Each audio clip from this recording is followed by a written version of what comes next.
What's up, guys? Welcome to another episode of The Girl Who Talks Sports, the podcast where we talk sports and other girly things. I am Sam Cardona, and thank you guys so much for listening today.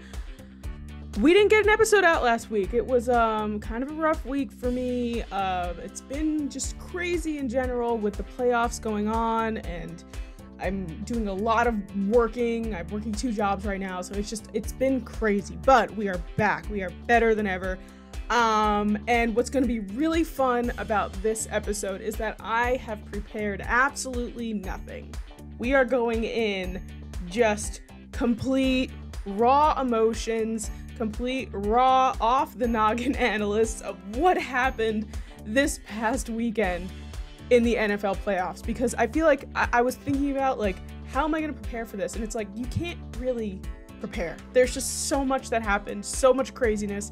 I'm going to tell you guys some stories on how my weekend went. It's going to be really fun. But before we get into that, guys, of course, don't forget to check out teamclicks.com/TGWTS.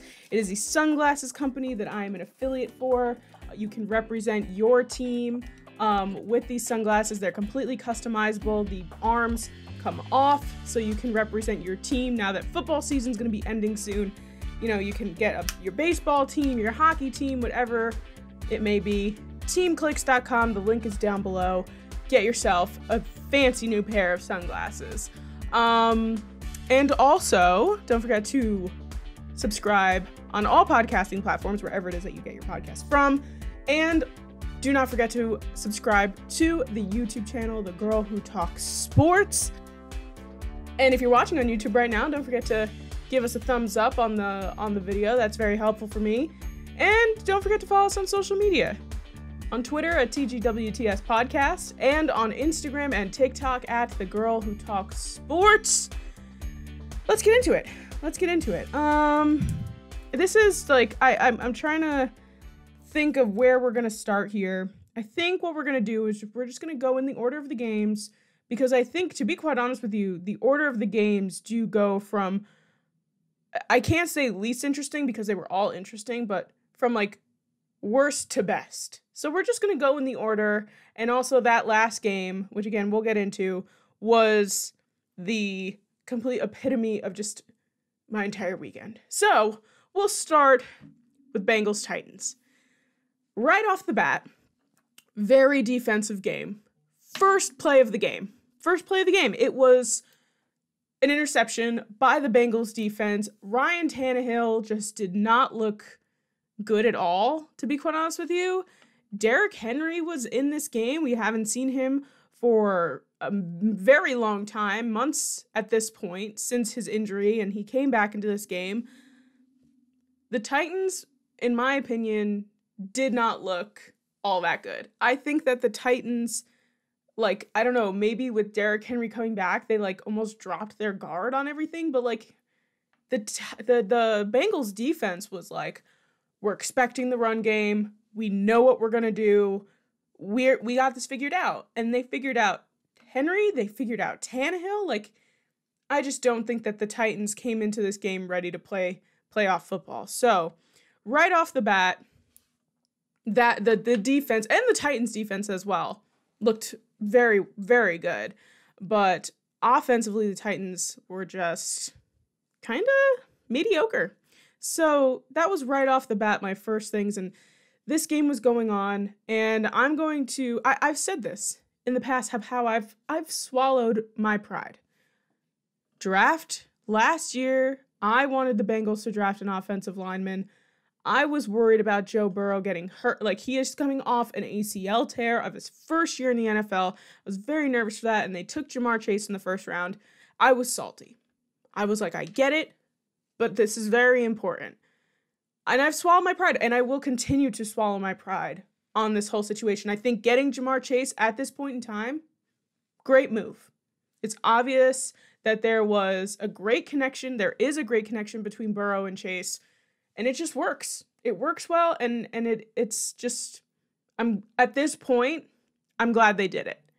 However, I won't drop the fact that their offensive line needs a ton of help. And I would really love it if this is what they focused on this offseason.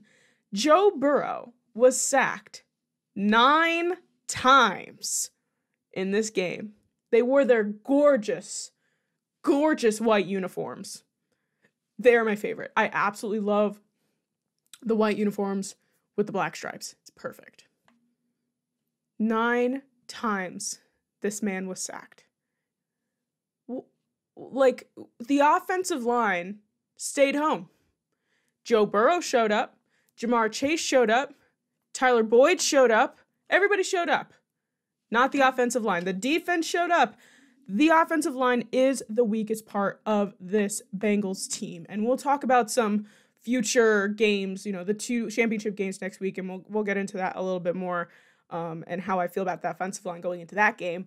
But it's just, I will not deny the fact that I was correct. We were all correct that the Bengals need a better offensive line, but I will continue to say Jamar Chase is excellent. So, moral of the story of this game is that I wasn't expecting this. I went 0 for 4 on my picks last week. After going 5 out of 6 the previous week, I was like, wow, I'm on fire. Like, I'm going to be, this weekend, no one can touch me. And I went 0 for 4. I went Titans, Packers, Bucs, Bills. None of them won. But to be fair, I'm probably not the only person in the world who went with those picks. And to be fair, I don't think anyone expected the events of this weekend to be what they were. And the end of the Bengals Titans game, I was watching the end of it in the car with my brother, who was dropping me off at a restaurant where I was meeting a friend for drinks and dinner. Shout out Kristen, that's my girl. We went through the 49ers Packers game together, which we'll get to in a second. And it was like, I was sitting there in the car, and the fact that Evan McPherson, King Evan McPherson, Money McPherson, made that field goal to bring the AFC Championship to the Bengals, or they're going to the AFC Championship. Just perfect in every way. So that was our first game that ended in a game-winning field goal, because there's 2 more to go over. Oh my God, I'm like flabbergasted at the fact that this happened. But so that was the Bengals Titans game. Again, I'm kind of like rolling through these because again, this is all raw emotions for me, raw analysis, no preparation, all off the dome. Next game, Niners Packers. Now, as I said before, I went to a restaurant to eat dinner with my friend Kristen. And we ended up having a couple beverages and ended up sitting at the bar to watch the Packers-Niners game. And it was a crazy night.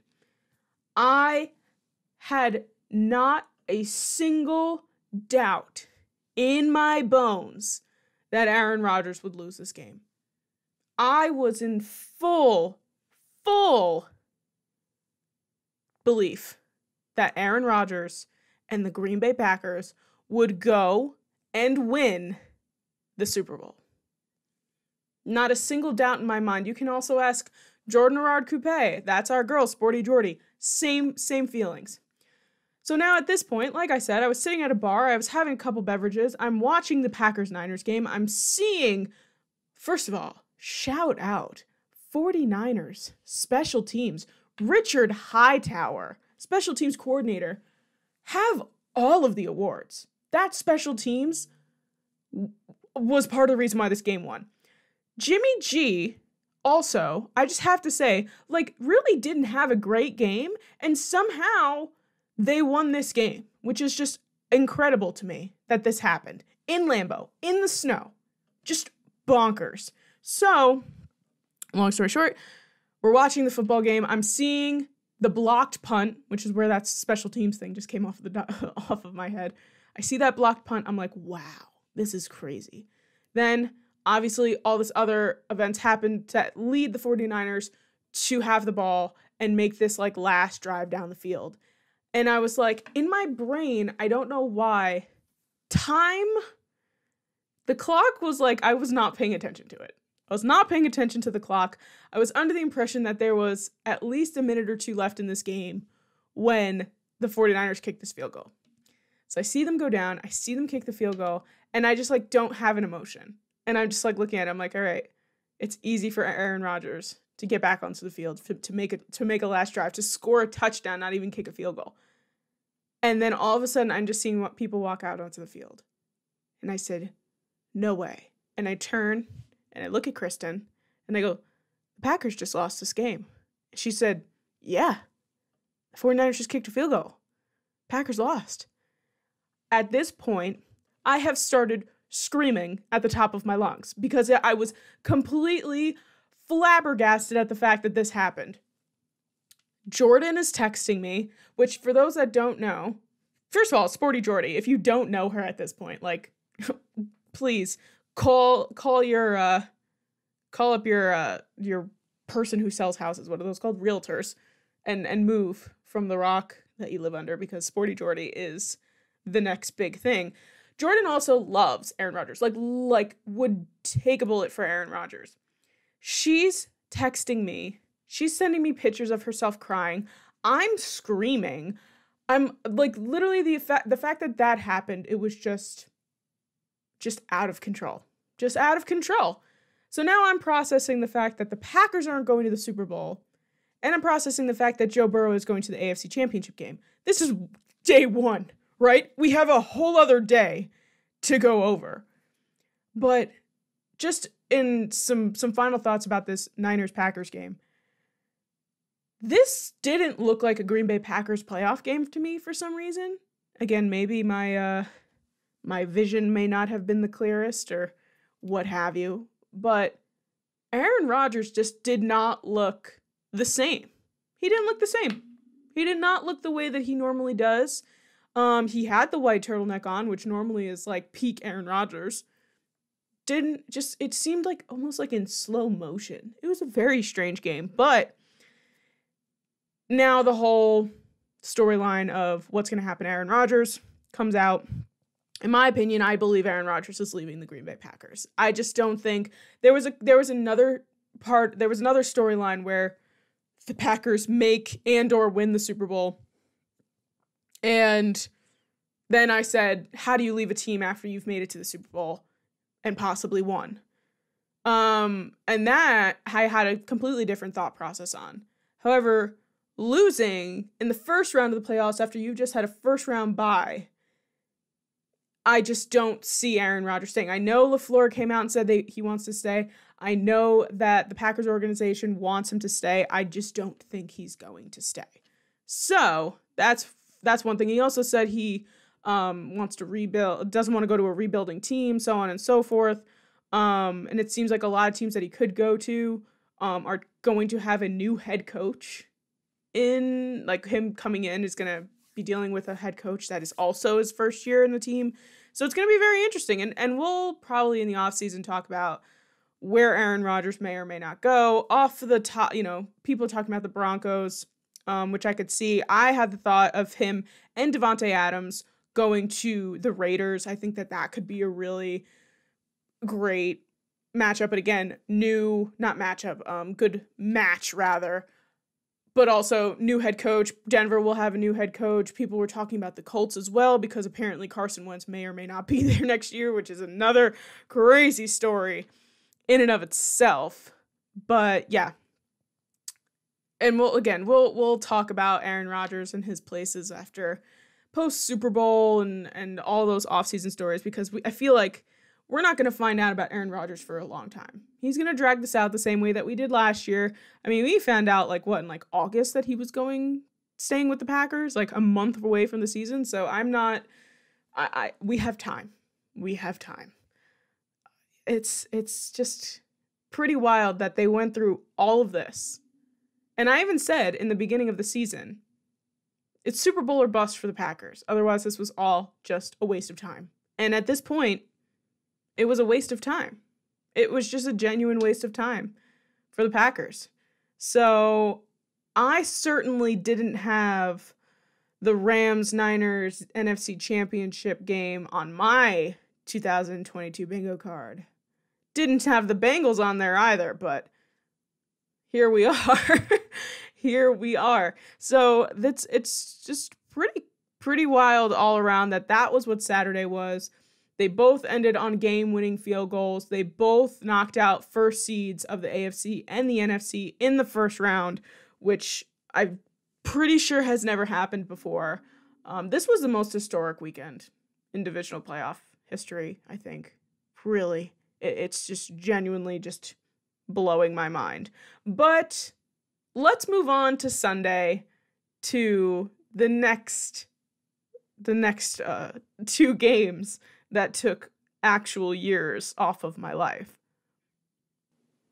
Brady v. Stafford was our 3 p.m. Sunday game.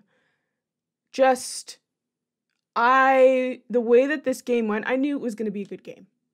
I knew it was going to be good, and while it wasn't really that good until the end of the game, there was just a lot of things that I expected to happen that didn't. First of all, Tom Brady and the Buccaneers going most of that first half without scoring any points was not expected. Not expected at all. I've also been a skeptic of the Rams since Stafford went. Since Stafford went to the Rams, I have been a skeptic and have said in many episodes, I need to see this happen in order to believe it. And at this point in time, I believe it. I was really I was saying, the Rams this is the first team, a lot of new pieces. Stafford, while I know he's a vet, I really need to see him on another team and do the things that people are saying he's going to do. And then over the course of the year, Von Miller getting added to the team, OBJ getting added to the team, Cooper Kupp having an MVP season. I started to see the pieces come together, but I needed to see the playoffs. I needed to see the way this team played in the playoffs. And I was continued to be skeptical because throughout the year they were losing to people in their division. They were losing games that I was expecting them to win. And I even said that the Rams weren't going to win the division. I said the Cardinals were going to win, which to be fair, they almost did. Seeing the way that the Rams played on Sunday versus Tom Brady and the Tampa Bay Buccaneers, I have fully convinced that this team is special. And I thought there was too much talent on the team. I thought that there wouldn't be enough room for a team to actually grow in the way because you had so many big names on this team. I was concerned. And they really the end of that game was insane. First of all, let's just talk about the elephant, which was the 27-3 score that we got given. And obviously, Tom Brady's very familiar with a score like that, and was able to come back and win that game in the Super Bowl against the Atlanta Falcons. When I saw that score, I saw the bloody Brady. I saw an angry Brady coming back second half. I was like, there's no way the Rams win this game. There's no way. I was convinced that Tom Brady was going to do Tom Brady things and it was going to be over for the Rams. Fully convinced. And I'm sure a lot of other people had similar thoughts. When the Rams were making their way back down the field in that last drive of the game, and Matthew Stafford threw that 44-yard pass to Cooper Kupp in the middle of the field, sprinted down the field to get the spike down for Matt Gay to come in and kick the game-winning field goal, I had my jaw, I had to call the moving company to bring my jaw back from the zip code it wasn't in anymore because it dropped so far. It's crazy. Just absolutely crazy. I could not believe that it was happening. First of all, Cooper Kupp is outstanding. Just an incredible wide receiver. And I 100% am on board with the fact that he should be named the MVP of the league. 100% should be named MVP of the league and be the first wide receiver to win the award, which still boggles my mind that no wide receiver has ever won the league MVP before. when Stafford got the spike down and he was celebrating and Matt Gay came out to do the kick, which earlier on in the game, as many of you know, Matt Gay had a short field goal. And it wasn't even like a freaking, 65-yard field goal that was short. It was 45 yards, which for a professional NFL kicker, 9 times out of 10, you make that. And it would have made it through if it wasn't short. And it's been a very long time since I've seen an NFL kicker kick a field goal that was definitely doable and kick it short. So when Matt Gay came out, I was like, holy crap, like, does Matt Gay do this? Does he make sure that the Rams go to the NFC Championship game and not kick this field goal short? He comes out, it goes through, and I was just, again, jaw on the floor, miles away, insane. Just, it really blew my mind, the fact that happened. Tom Brady, there's also, same with the Aaron Rodgers stuff. There's talks about Tom Brady of whether or not he has seen his last Super Bowl or has he seen his last NFL game. I don't think he goes out like that. I don't think that Tom Brady wants to go out in that fashion. I would say even if he goes to a Super Bowl and loses, like that's the way he can't go out in like this crazy divisional round that he doesn't even get to like the championship game. So I have a feeling Tom's got one more year in him. He tries to make it that last dance situation. Gronk will stay with him. Everybody will stay with him, except for AB. And that's what happened. I genuinely just, I can't see that that's the way the greatest football player of all time goes out in that way. So, Bucs, Rams, yeah. So this entire game, again, I was fully convinced. I was like, Tom Brady, and I knew that the Buccaneers were injured and that it was concerned. And if you guys watch the Fantasy Underdogs podcast that I do on Sundays with Jordan, you know that I was like fully convinced. I was like, no, he's been here before. Oops. He knows what he's doing. He knows what's going on. Bucs have this. Even with an injured team, it's Tom Brady. And this just goes to show that Tom Brady is indeed a human being, right? Like, he is a person.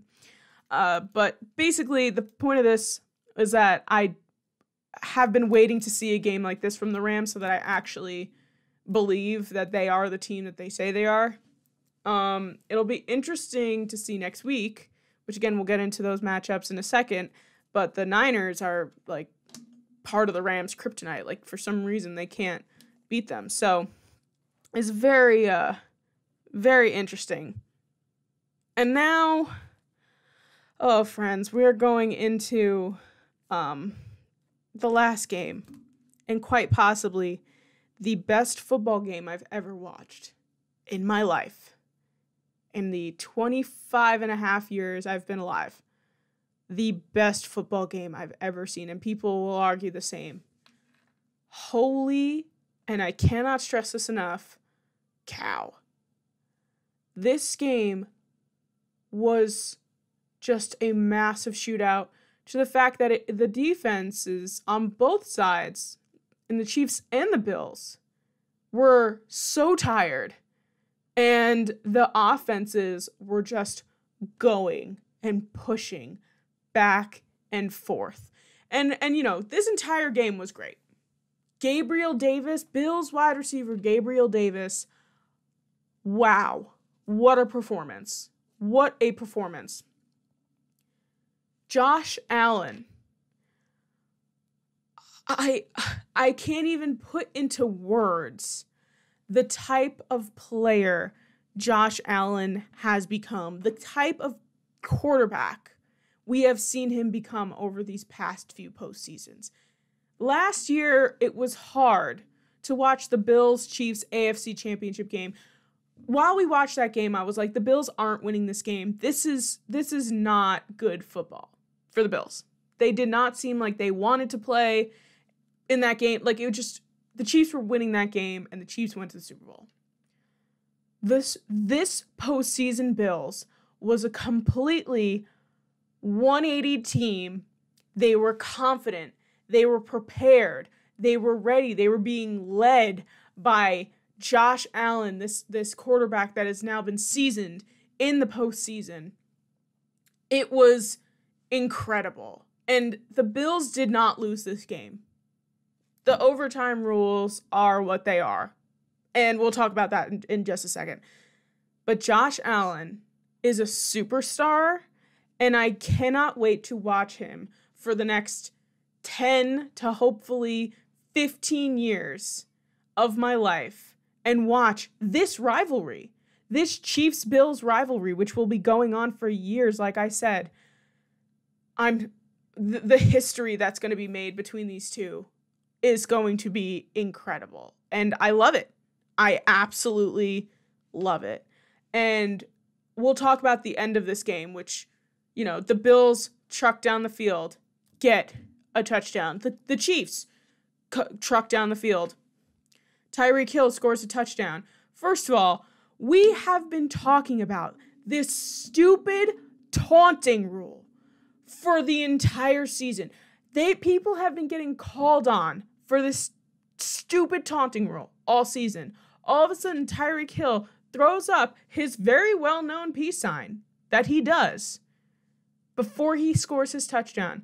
And there's no freaking taunting flag on that play. Whether or not it affects the end of that game, I don't even know. And at this point, I just don't even care. How do you go this entire season, the entire freaking season, throwing flags for the stupidest things for taunting? And then actual physical that I see, that the world saw, of a taunt by Tyreek Hill while he was scoring that touchdown, that wasn't flagged.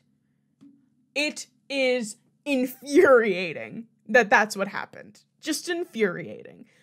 So, next thing here, the fact that that happened was one thing. Then Josh Allen was like, I'm ready. We're going to do this. We're going to the championship game. He does what he needs to do. He sacrifices his body. He knocked out a Chiefs player because he's so freaking huge. People forget Josh Allen is like 6'6", 250. He is a tight end there's a tight end within him in a quarterback's body.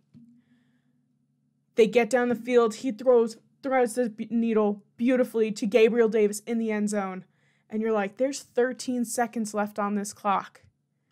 Tom Brady couldn't score a touchdown in 13 seconds. And Patrick Mahomes has proved, people have been saying, no, he's not as good as you think he is. He's not as good as you think he is. Gets on this field, and with 13 seconds left on the clock, gets down the field, scores a touchdown, wins the coin flip, and goes to the AFC Championship game. Again, the Bills didn't lose this game. The Chiefs won, but the Bills didn't lose. Not in my eyes. Not in my eyes whatsoever. And let's just talk briefly about the overtime rules, which we've talked about in the past. We've had conversations about the overtime rules, and I've mentioned penalty kicks, penalty field goals. And I still think that is a really great idea. But in a more realistic sense, I saw a video on the XFL overtime rules. And, the reason why there's overtime is the way it is because they don't want these players to keep on playing and playing and playing for this extended period of time. It's physical on their bodies, and it's stressful and all this stuff. Like, I get it. And for the regular season, if you want to keep that, I would understand. But for the postseason, that's not how a game like that should end. A game like that should not end with the fact that the other team doesn't even get a chance. So the XFL overtime rules are 2-point conversions, the way that they are penalty kicks in soccer. You get 5 2-point conversions. It's not full drives. It's not getting down the field. It's not too much running. It's being on like the 10-yard line in the end zone and just 2-point conversions. And every 2-point conversion you get 2 points, and you do that until somebody misses, and that's how you win. Let's say all 5 2-point conversions are made by both teams the way that they are in penalty kicks, which then I think they go into double penalty kicks. This is when we can bring in penalty field goals, right? Place them on the 25-yard line, 35, 45, 55, 65. Or even throw them back even farther to make it harder. I don't care. That is not how a game like that should end. Josh Allen not seeing the overtime field is not allowed.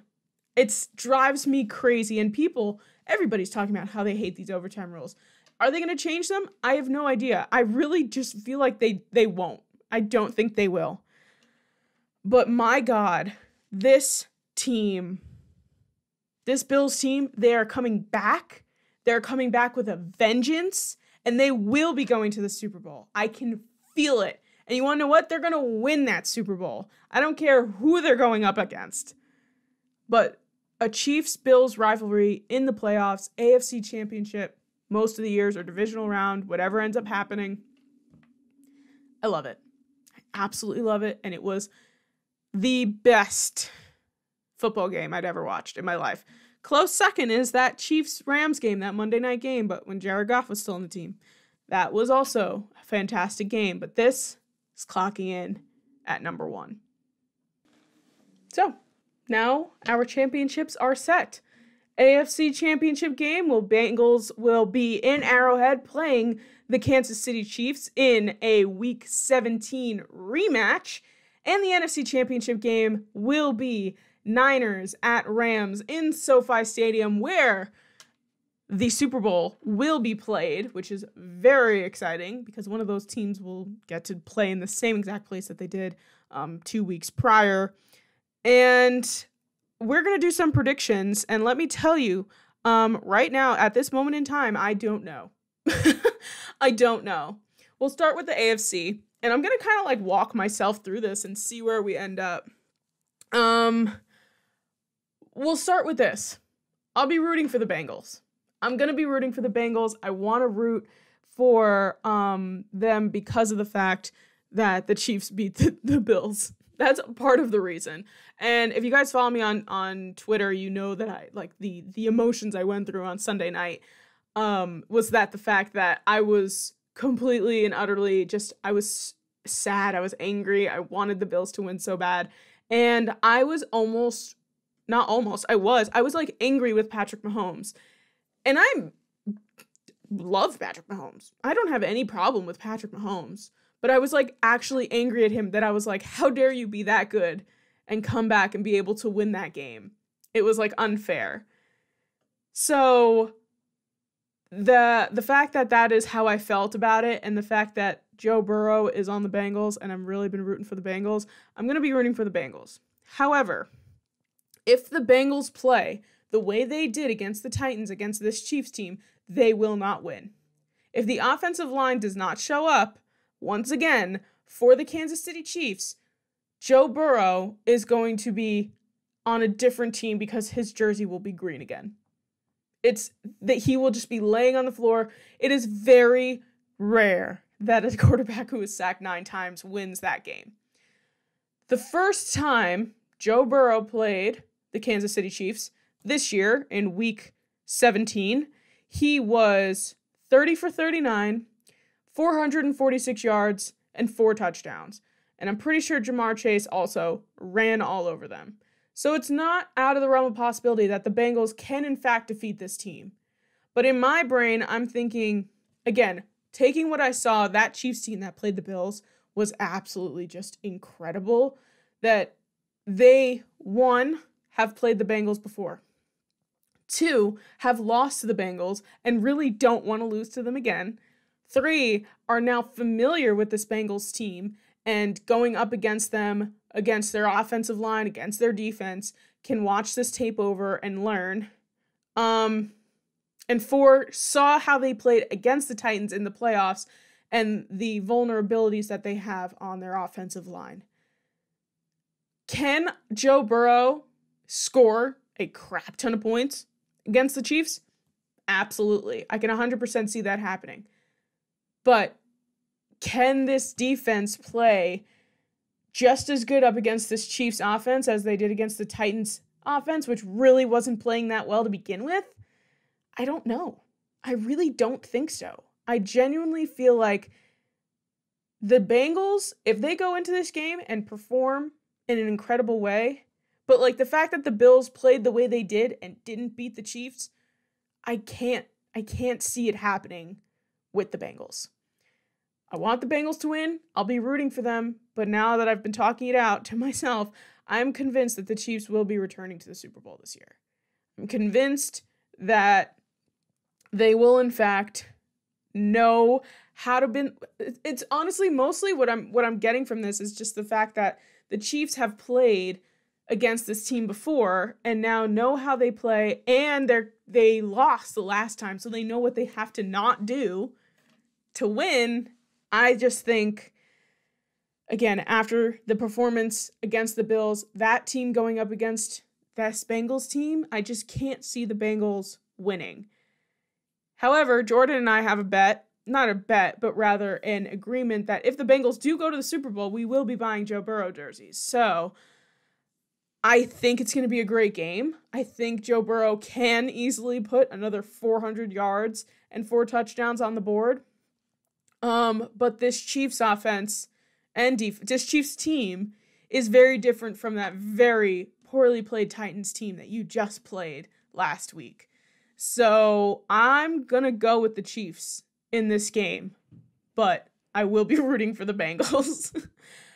I would love to see the Bengals in the Super Bowl. I think it'd be so much fun. And the fact that then at that point, Zach Taylor 100% has to win Coach of the Year, even though he already should at this point, but that's another thing. And on the other side, in the NFC, we have the Rams going up against the 49ers. Now, the 49ers, I'm pretty sure, beat the Rams both times this year. And I will use the same logic that I just used when analyzing this previous game, which is the fact that the 49ers know what they need to do to win, and the Rams have now 2 games with 2 separate things of tape going up against this team in which they lost to see what they need to do to win this game. They will be playing at home. They will be playing in SoFi. However, San Francisco, not really too far of a travel for this team to LA. It's just the Rams record against the Niners, I believe I read somewhere that it's like 6-0 or something in the past 3 years. The fact that the Niners just keep beating the Rams, but the way I saw the Rams play last week, and that's why I was so adamant of sharing how I felt about the Rams earlier in the episode, where I was like, I'm convinced now. I feel like I should have, between these two teams, I should have an upset because I didn't pick the Bengals. But this Rams team is convincing to me. And a Rams-Chiefs Super Bowl would be, it seems, very poetic for this year. Also, the fact that neither Aaron Rodgers or Tom Brady will be in the Super Bowl this year is bonkers to me to begin with, because I expected at least one or both of these teams to be playing this game and not Rams-Niners.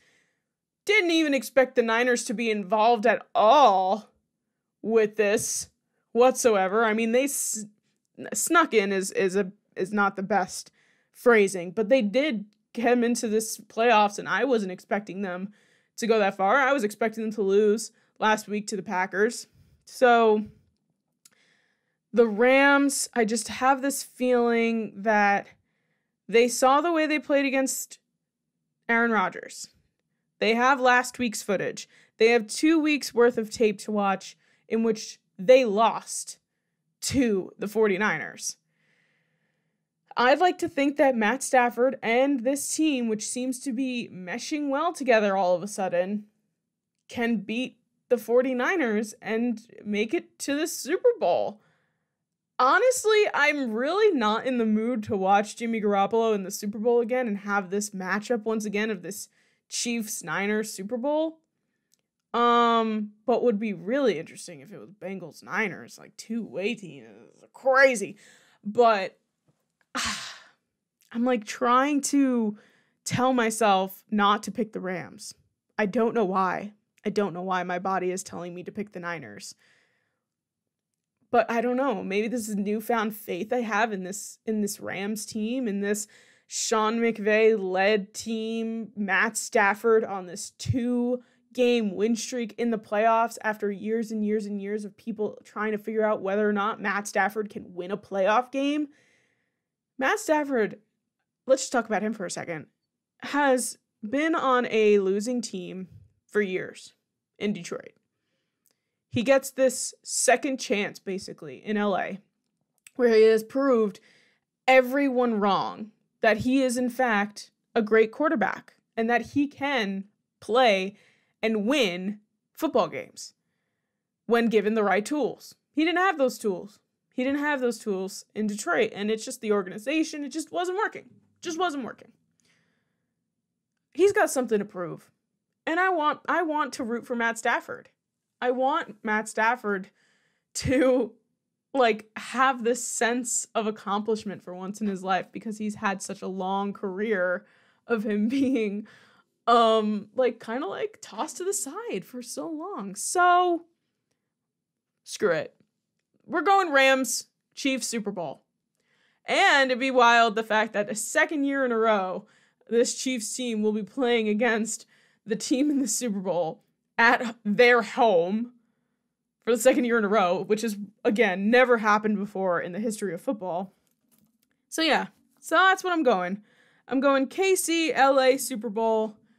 The Niners are going to lose to the Rams and break the streak. The Bengals are going to go in and do their very best against this outstanding Chiefs team. And that's the bottom line. That is our recap of the divisional weekend. Those are our predictions for the championship games. Very interesting things have been happening. The Saints coach Sean Payton today, in fact, very recently, has decided that he is stepping away from his coaching duties in New Orleans, which is very interesting. And now there's going to be a whole coaching search for New Orleans, and now at this point they're in rebuilding mode. The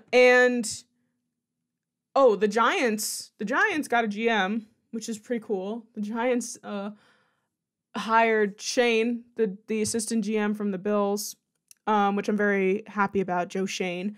And hopefully they just completed their second interview with Brian Daboll, the offensive coordinator from the Bills, which I would also be very thrilled with to have as our head coach.